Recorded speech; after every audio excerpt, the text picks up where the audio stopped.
Hello to one and all. In this tutorial, I will discuss the solution of faith test series. I have given this faith test series to my students after completing chapter number 3 and 4, matters and determinant, last month, 24th April, in which I asked them to send me the solution till 26th April, right? I have framed 5 practice before them, and out of these 5, they have to attempt any 3. Depending upon their preparation. All these questions were taken from CBSE point of view, and each test paper is of 20 marks and they have to attempt any 3 tests. Most of the students give their best solution to me. I have checked them and returned them after correcting their mistakes, right? But few students have doubts in few questions, so for them I am solving these tests one by one in these tutorials, right? So let us start with the first test of that series. This is the set A in which there are 8 questions, and depending upon the weightage 1 mark भी थे, 2 भी थे, 4 और 6 भी थे, right? Because CBSE में इस chapter से यही मार्क्स के एक्सपेक्टेड होते हैं, क्योंकि यही पैटर्न अब रह गया है. तो let us discuss with the first question. It says if A is a invertible matrix, यानी A का इन्वर्स पॉसिबल है और डिटरमिनेंट ऑफ 4 है, तो what is the value of determinant of A inverse? तो हमने एक प्रॉपर्टी पढ़ी हुई थी कि A इन्वर्स का जो डिटरमिनेंट होता है 1 बाय डिटरमिनेंट ऑफ, और बिकॉज डिटरमिनेंट ऑफ 4 है तो इसका आंसर हो जाएगा 1 बाय 4. ये डायरेक्ट क्वेश्चन था. सेकंड पार्ट देखते हैं कि अगर A का ऑर्डर m/n है तो B का ऑर्डर क्या होगा अगर A B ट्रांसपोज और B A ट्रांसपोज दोनों एग्जिस्ट करते हैं. तो इस केस में हम कह सकते थे कि ना B का जो ऑर्डर है लेटर से वो रो इनटू कॉलम है. अब क्योंकि A B डैश एग्जिस्ट कर रहा है, इसका मतलब m/n, और क्योंकि B का ट्रांसपोज है तो C इंटू B ये पॉसिबल है. और हमें पता है मैट्रिक्स में ये पॉसिबल कब होता है, जब ये दोनों मैच करते हैं, यानी कॉलम जो है वो n आ जाएंगे, राइट? अब वो कह रहे हैं कि B ट्रांसपोज A B भी डिफाइंड है, तो B ट्रांसपोज A भी डिफाइंड है. इसका मतलब क्या हो गया कि C इंटू R, ये R है, C इंटू R और m/n ये भी डिफाइंड है. तो ये कब होगा? When these two are equal, means R is equal to M. तो this means order of B जो होगा वो R इंटू C माना था, तो m/n हो जाएगा, राइट? तो यानी इसकी ऑप्शन आ जाएगी ऑप्शन नंबर B. तो इसको हम एज ए स्टैंडर्ड रिजल्ट भी याद रख सकते हैं कि अगर ऐसा कोई क्वेश्चन आता है जिसमें A B डैश और B डैश डिफाइंड है और A का ऑर्डर m/n है, तो B का ऑर्डर भी सेम आएगा m/n. और ऐसे ही क्वेश्चन हमने पहले भी किया था जिसके अंदर ट्रांसपोज नहीं था, मीन्स A B और B A दोनों एग्जिस्ट करते हैं, तो उसमें इसका रिवर्स आता है m/n का n/m, राइट? नेक्स्ट है कि अगर एक A मैट्रिक्स स्क्यू मैट्रिक्स है तो A स्क्वायर क्या होगा, राइट? तो A स्क्वायर निकालने के लिए एक बार देखते हैं जरा हम इसको हम क्या कर सकते हैं, एक बार रब करते हैं. तो आपको स्क्यू सिमेट्रिक मैट्रिक्स के बारे में तो पता है. स्क्यू सिमेट्रिक मैट्रिक्स कैसा मैट्रिक्स होता है जिसका ट्रांसपोज लेने पे वो अपना ही नेगेटिव आ जाता है, राइट? तो यानी A transpose equal to minus A होता है. तो वो कह रहा है कि अगर A स्क्यू सिमेट्रिक मैट्रिक्स है तो A स्क्वायर कैसा मैट्रिक्स आएगा हमें बताना है. तो देखते जरा. तो हमें A स्क्वायर के बारे में नहीं पता, तो हम क्या करते हैं, A स्क्वायर का ट्रांसपोज लेते हैं. अब A स्क्वायर का ट्रांसपोज का मतलब है ये A इंटू A, और हमने एक प्रॉपर्टी पढ़ी थी कि अगर 2 नंबर्स के प्रोडक्ट का ट्रांसपोज लोगे तो रिवर्स ऑर्डर होता है. बट क्योंकि ये A है, दोनों ही सेम है, तो A transpose into A transpose हो जाएगा. मीन्स फर्स्ट ये वाले एलिमेंट मैट्रिक्स का भी ट्रांसपोज हो जाएगा और इसका भी ट्रांसपोज हो जाएगा. और A ट्रांसपोज तो माइनस A दिया हुआ है क्योंकि स्क्यू सिमेट्रिक है, यानी ये माइनस A आ गया और ये भी माइनस A हो गया. Minus A into minus A square बन गया. अब क्योंकि A स्क्वायर का ट्रांसपोज A स्क्वायर के इक्वल आ रहा है, यानी किसी भी मैट्रिक्स का ट्रांसपोज अगर उसके खुद के इक्वल आता है तो मैट्रिक्स कैसा होता है, सिमेट्रिक मैट्रिक्स होता है. यानी इस पार्ट का जो आंसर हो जाएगा वो हो जाएगा कि ये सिमेट्रिक मैट्रिक्स है. तो यहाँ पे हमें लिखना था इट इज सिमेट्रिक, और स्टेटमेंट पूरी कैसे होती है, if A is a skew symmetric matrix then A square is symmetric matrix, right? Next question में चलते हैं. नेक्स्ट क्वेश्चन क्या था? नेक्स्ट क्वेश्चन है कि अगर आपके पास ये मैट्रिक्स सिंगुलर मैट्रिक्स हो. सिंगुलर मैट्रिक्स बेसिकली होता है कि जिसका डिटरमिनेंट 0 होता है, यानी सिंगुलर मैट्रिक्स बेसिकली क्या मतलब हुआ, जिसका हम इन्वर्स नहीं निकाल सकते, this is called non invertible matrix. तो उस केस में के की वैल्यू क्या होगी, तो हमें बेसिकली सिंगुलर मैट्रिक्स का मतलब क्या है, a matrix having determinant zero. तो बेसिकली हमें इसका डिटरमिनेंट निकाला था। डिटरमिनेंट कैसे निकालते हैं, दिस माइनस दिस, तो ये आ जाएगा -10, क्योंकि 2 into -5, then -10 into 3k -2 equal to 0। तो जब इसको सॉल्व करेंगे तो 10 इक्वल टू -10 इंटू 3k -2, 10 से 10 कैंसल आउट हो जाएगा। तो बेसिकली हमारे पास क्या हो गया, -3k + 2 इक्वल टू 1।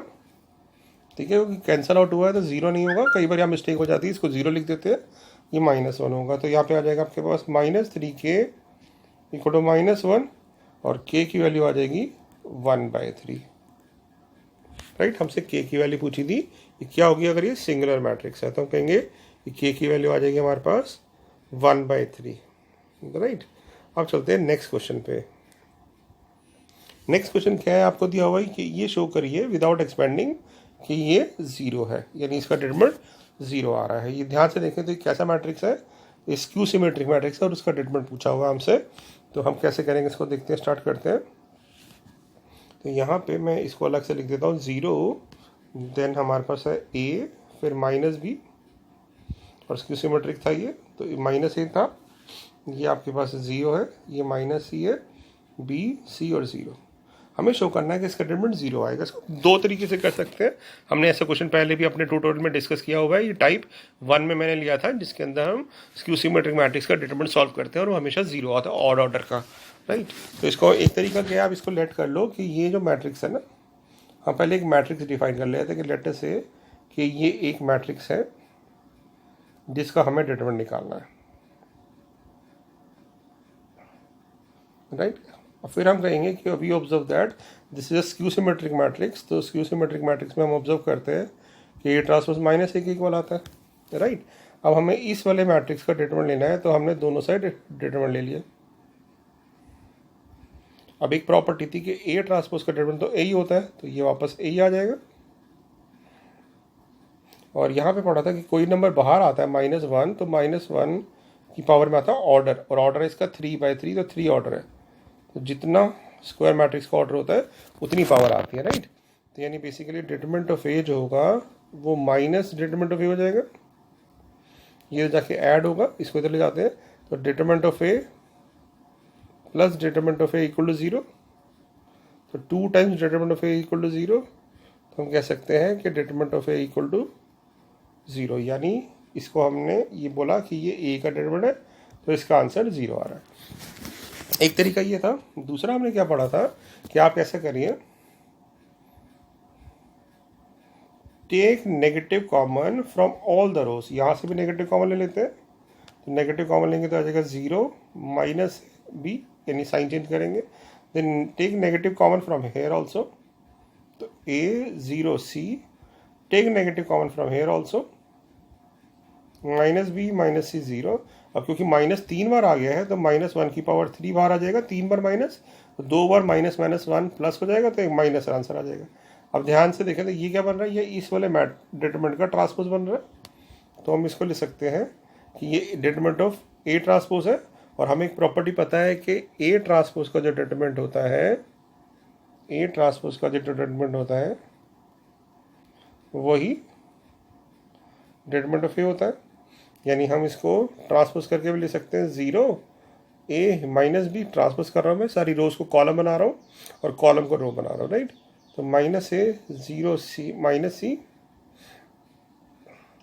उसके बाद आ जाएगा bc 0, तो हम कहेंगे ये तो वापस a बन गया विद नेगेटिव साइन, तो determinant of a equal to -a, तो 2 times determinant of a equal to 0, so determinant of a equal to 0। ये दो तरीके बताए, आप दोनों से कर सकते हैं। राइट, तो कोई प्रॉब्लम नहीं है। तो विदाउट एक्सपेंडिंग था, मतलब हमें एक्सपेंड किए बिना करना था। चलते हैं नेक्स्ट क्वेश्चन पे। नेक्स्ट क्वेश्चन क्या है हमारा, एक बार देख लेते हैं। क्वेश्चन नंबर 6 था आपके पास, वेरी वेरी इंपॉर्टेंट क्वेश्चन, कि PBC, AQC और ABR ये 0 दिया हुआ और हमें इसकी वैल्यू निकालनी थी, इस एक्सप्रेशन की। तो मैं यहाँ लिख देता हूँ आपके पास एक्सप्रेशन, क्वेश्चन नंबर 6 की बात करते हैं। यहाँ पे हमें दिया हुआ है कि एक डिटरमिनेंट है पी ए, उसके बाद यहाँ पे है आपके पास बी क्यू बी, उसके बाद है सी सी आर। ये हमें दिया हुआ है और हमसे बोला गया कि एक एक्सप्रेशन की वैल्यू निकालो P upon P minus A, Q upon Q minus B plus R upon R minus A. तो हम इसको डिटरमिनेंट की प्रॉपर्टी से कैसे करेंगे? हमने पढ़ा हुआ है हम 2 को 0 बनाते हैं। ये क्वेश्चन भी मैंने ऑलरेडी आपको टाइप स्पेशल टाइप्स में कराया हुआ है, आप देख सकते हैं मेरे ट्यूटोरियल्स जो हमने किए थे डिस्कस, राइट। तो हम क्या करते हैं, इसमें 0 बनाते हैं बेटा। तो 0 बनाने के लिए हम क्या कर सकते हैं कि हम क्या करते हैं, यहाँ पे R1 shift to R1 minus R3 कर देते हैं। कोई भी एक रो फिक्स कर रहा हूँ मैं, तो मैंने R3 फिक्स कर ली, जिसको मैं चेंज नहीं करूँगा, और उसका यूज़ करके बाकी 2 को 0 बनाऊंगा। ऐसा क्यों किया? क्योंकि यहाँ पे 2 लाइक टर्म है, तो ये 0 हो जाएगी, इसको माइनस करेंगे तो 0 हो जाएगा। इसलिए जैसे हम ये करेंगे तो हमारे पास क्या आ जाएगा, यहाँ पे हम जब ऑपरेट करेंगे इसको, हमारे पास आएगा p माइनस ए, क्योंकि फर्स्ट रो में से थर्ड रो को माइनस कर रहे हैं, then 0, then c minus r, फिर a minus is 0, then q minus b, then c minus r, फिर आ जाएगा a b और r इक्वल टू 0। अब बेटा इसको एक्सपेंड करेंगे, और एक्सपेंड करेंगे देखिए कैसा होता है। एक्सपेंड आपको आता है, पहले हम लिखेंगे p माइनस ए,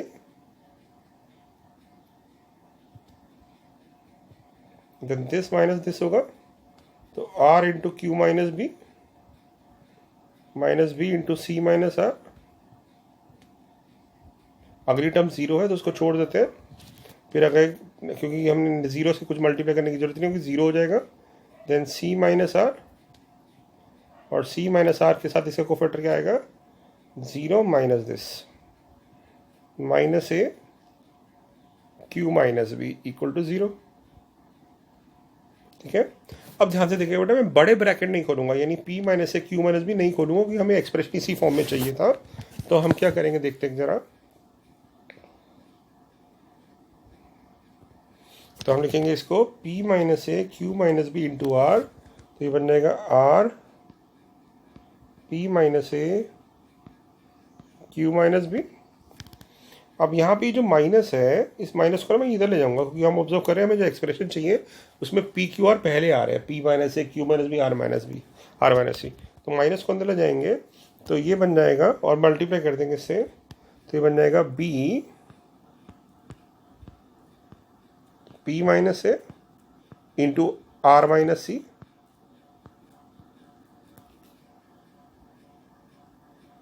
प्लस सेम चीज़ यहाँ करेंगे, इसे नेगेटिव इसके साथ दे देंगे और फिर मल्टीप्लाई कर देंगे इसको, तो ये आ जाएगा आपके पास a r minus C Q minus B equal to 0।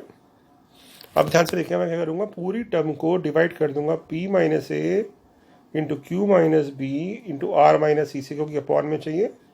तो जब आप इस एक्सप्रेशन से इस वाले को डिवाइड करेंगे तो p minus A Q minus B यहाँ कट जाएगा, तो आ जाएगा r upon R minus C. यहाँ पे p माइनस और r माइनस सी कटेगा, तो आ जाएगा b upon Q minus B, और यहाँ पे r माइनस सी और q माइनस बी कटेगा तो a अपॉन p माइनस ए आ जाएगा। अब ये ऑलमोस्ट ऐसा क्वेश्चन हो गया है, बस हमें यहाँ पे क्या चाहिए था, एक बार मैं यहाँ लिख देता हूँ दोबारा। हमें जो चाहिए था, हमें p upon p minus A चाहिए था, q upon q minus B चाहिए था, और plus r upon R minus C चाहिए था। यानी इसमें देखिए 3 टर्म में से एक टर्म आ रही है और हमें 2 टर्म चाहिए। तो कई बार माइंड में क्वेश्चन आएगा कि कहीं गलती तो नहीं कर दी आपने, कि भी हमें चाहिए था जो गड़बड़ है, तो फिर आप इसको सॉल्व करने बैठ जाएंगे दोबारा नहीं। पर ध्यान से देखिए, हमें यहाँ तक बिल्कुल ठीक है हमारा, हम इसी एक्सप्रेशन से कैसे लाएंगे ध्यान से देखना। क्योंकि मेरे को यहाँ पे q चाहिए ऊपर डिनोमिनेटर में, यहाँ पे मुझे p चाहिए, तो मैं क्या करूँगा ध्यान से देखिएगा, मैं इसके लिए ना 1 ऐड करूँगा इसके साथ, इस एक्सप्रेशन के साथ, यानी r upon R minus C तो था ही। इसके लिए मैंने क्या किया, b upon Q minus B था प्लस 1 कर दिया, और ऐसे ही इसके लिए भी इसको 1 कर दिया। 1 किया है, बैलेंस करने के लिए मुझे दोनों साइड सेम बनाना पर कॉन्स्टेंट ऐड करने पड़ेंगे। तो बेसिकली मुझे लेफ्ट साइड पे मैंने 2 ऐड किया, 1 और 1, तो राइट साइड पे भी 2 कर दिया, तो 0 + 2 2 हो गया। अब जब इसका एलसीएम लेंगे तो क्या आएगा, ये आ जाएगा b plus Q minus B into in the denominator, b से b कट जाएगा, तो हमारे पास आ जाएगा r upon r minus C plus Q upon Q minus B, यहाँ से एलसीएम लेंगे तो आ जाएगा p upon p minus A equal to 2। और यही हमें जो पूछा था कि इसकी वैल्यू क्या होगी, तो हम कहेंगे कि r upon r minus C plus Q upon Q minus B plus p upon p minus A equal to 2, और ये आंसर आ जाएगा। अब एक चीज़ याद रखिएगा, इसमें ये एक्सप्रेशन ऐसा भी आ सकता था कि a upon p minus A b upon Q minus B, और उसके लिए c upon r minus C का लेके होगी। तो उस केस में हम क्या करते हैं, ये तो एज इट इज रहते हैं, और इसको सॉल्व करने के लिए हम क्या करते हैं कि अगर आप ध्यान से देखें तो यहाँ पे ना हम इसमें -1 कर देते हैं, तो -1 करने से क्या होगा, माइनस आर बन जाता है यहाँ पे, और ऐड करते जाओ तो माइनस आर प्लस सी, तो भी और राइट साइड में माइनस करते तो उस वाले एक्सप्रेशन की वैल्यू -1 आ जाती, राइट। तो इस तरह से कर सकते हैं। तो ये इंपॉर्टेंट क्वेश्चन था। अब 7th क्वेश्चन क्या है हमारा 7th क्वेश्चन है, यहाँ पे ए बी सी हमें 3 मैट्रिक्स दिया हुआ है और हमें ये वेरीफाई करना है कि A plus B into C is equal to A C plus B C. तो मैंने यहाँ क्वेश्चन ऑलरेडी लिखा हुआ है टाइम सेव करने के लिए। तो हमें पहले क्या करना है, a प्लस बी निकालना है, राइट। तो a प्लस बी करते हैं, कॉरस्पॉन्डिंग एलिमेंट ऐड होते हैं, तो 0 प्लस 0 करेंगे तो 0 आ जाएगा, 6 प्लस 1 करेंगे तो 7 आ जाएगा, 7 प्लस 1 करेंगे तो 8 हो जाएगा, देन -6 प्लस 1 करेंगे तो -5 आ जाएगा, देन 0 प्लस 0 0, देन 10, उसके बाद 7 प्लस 0 8, -8 प्लस 2 6 माइनस का, और 0 प्लस 0 हो जाएगा। अब हमें चाहिए था a प्लस बी इंटू सी। अब हम इसको इंटू सी कर देते हैं, यानी इस वाले मैट्रिक्स को मल्टीप्लाई कर देंगे इसको इससे। तो कैसे मल्टीप्लाई करते हैं पता है ना, पहले वाले मैट्रिक्स की रो मार्क करते हैं और यहाँ पे फिर कॉलम करते हैं। तो ये आ जाएगा 0 इंटू 2 0, 7 इंटू -2 -14 प्लस 24,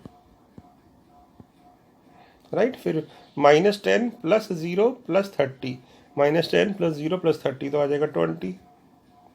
उसके बाद 16 प्लस 12, 16 प्लस 12 हो जाएगा आपका 28, 16 प्लस 12 उसके बाद आएगा प्लस 0 तो वो आ जाएगा -28, राइट। 20 सॉरी प्लस 28, 16 प्लस 12 हो जाएगा तो आ जाएगा आपके पास 28। तो बेसिकली हमारे पास जो लेफ्ट हैंड साइड आ गई a प्लस बी इंटू सी, वो आ रही है 24 माइनस 14 10, 20 और 28।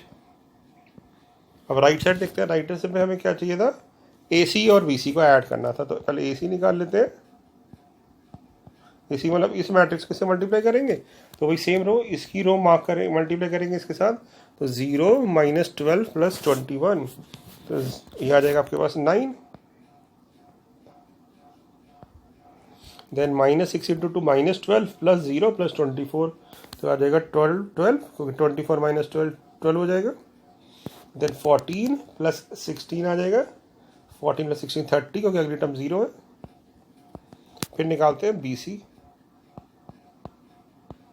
इन दोनों को मल्टीप्लाई करेंगे तो फर्स्ट रो को मार्क करेंगे मल्टीप्लाई करेंगे फर्स्ट कॉलम के साथ, तो 0 -2 प्लस 3 तो ये आ जाएगा 1, देन 2 0 और 6 तो ये आ जाएगा आपके पास 6 to the 3 to the 6 plus 2 8, then 2 -4 उसके बाद लाइक टर्म 0 है तो -2।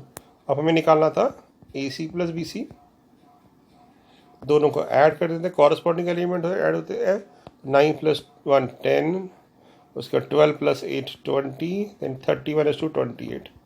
तो बिकॉज ये दोनों मैच कर रहे हैं तो हम कह सकते हैं कि a plus B into C equal to A C plus B C हो जाता है। तो ये हमने वेरीफाई कर दिया, राइट।